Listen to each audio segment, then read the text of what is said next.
آپ سن رہے ہیں کتاب کہانی۔ آج پھر ہم آپ کے لیے ایک دلچسپ سفر کا آغاز کر رہے ہیں۔ ہماری یہ ویڈیو آپ کو ایسی جگہ کی معلومات فراہم کرے گی جو بہت حیرت انگیز اور انوکھی ہے۔ آج ہم بات کریں گے ایسٹونیا کی، شمالی یورپ کی ایک چھوٹی سی قوم، لیکن اس کی کہانی بہت بڑی اور حیران کن ہے۔ چلیں دیکھتے ہیں کہ کیسے اس ملک نے تاریخ کی مشکلات کا سامنا کیا اور خود کو مستقبل کی ایک زندہ مثال بنا دیا۔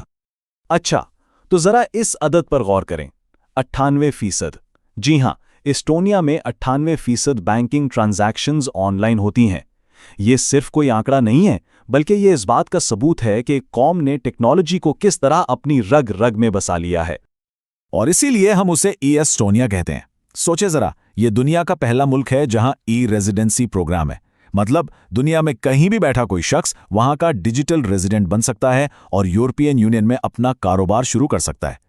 اور یہ تو کچھ بھی نہیں، 2005 سے وہاں آن لائن ووٹنگ ہو رہی ہے، ٹیکس فائل کرنا ہے 5 منٹ سے بھی کم لگتے ہیں۔ اب سمجھ میں آیا کہ کیوں وہاں فی کس اسٹارٹ اپس کی شرح دنیا میں سب سے زیادہ ہے۔ تو سوال یہ پیدا ہوتا ہے کہ یہ سب ہوا کیسے؟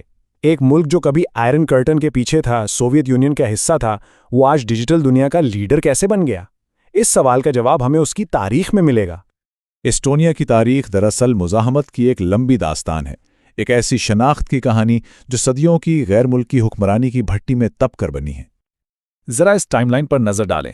13ویں صدی سے لے کر 20ویں صدی تک جرمن، ڈینش، سویڈش اور پھر روسی سلطنتیں ایک کے بعد ایک حکمران بدلتے رہے، لیکن اتنے قبضوں کے باوجود 19ویں صدی میں ان کے اندر ایک قومی بیداری کی لہر اٹھی۔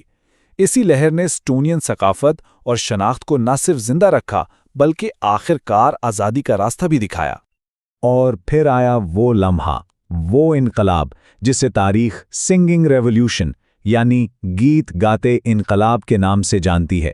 یہی وہ پرامن تحریک تھی جس نے ایسٹونیا کو دوبارہ آزادی کی دہلیز پر لا کھڑا کیا۔ یہ کوئی عام انقلاب نہیں تھا۔ ذرا تصور کریں، سوویت یونین جیسی سپر پاور کے خلاف آزادی کی جنگ، اور وہ بھی ہتھیاروں سے نہیں بلکہ گیتوں سے۔ حب الوطنی کے نغموں اور لاکھوں لوگوں کی ایک آواز کی طاقت سے یہ جنگ لڑی گئی۔ 20 لاکھ، یہ کوئی معمولی عدد نہیں ہے۔ یہ ان لوگوں کی تعداد تھی جنہوں نے 23 اگست 1989 کو بالٹک وے احتجاج میں حصہ لیا۔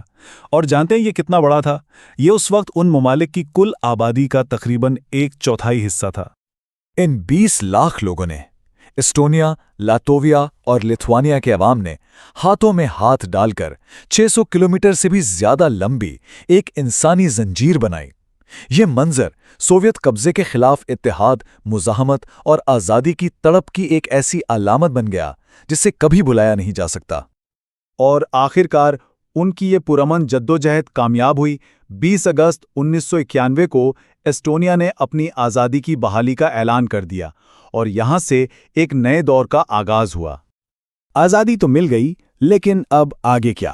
ایسٹونیا نے ماضی میں اٹکے رہنے کے بجائے مستقبل کی طرف ایک بہت بڑی، ایک انقلابی چھلانگ لگانے کا فیصلہ کیا۔ انہوں نے طے کیا کہ وہ ایک ایسی قوم بنیں گے جو جدید ہو، ڈیجیٹل ہو اور پوری دنیا سے جڑی ہو۔ تو سوال یہ ہے کہ انہوں نے یہ کیا کیسے؟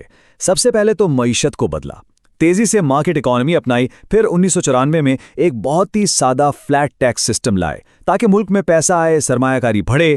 لیکن جو سب سے بڑا قدم تھا وہ تھا ٹائیگر لیپ پروجیکٹ۔ اس کا مقصد صرف اسکولوں میں کمپیوٹر رکھنا نہیں تھا، بلکہ ایک پوری نسل کو ڈیجیٹل دنیا کے لیے تیار کرنا تھا، اور یہی ان کے ڈیجیٹل انقلاب کی بنیاد بنا۔ اور پھر 2004 میں یورپین یونین اور نیٹو میں شامل ہو کر انہوں نے اپنی ترقی کو اور بھی پکا کر لیا۔ اور اس تبدیلی کا ثبوت یہ چارٹ ہے۔ دیکھیں، ایک طرف سوویت دور کی رکی ہوئی معیشت اور دوسری طرف آزادی کے بعد کی تیز رفتار ترقی۔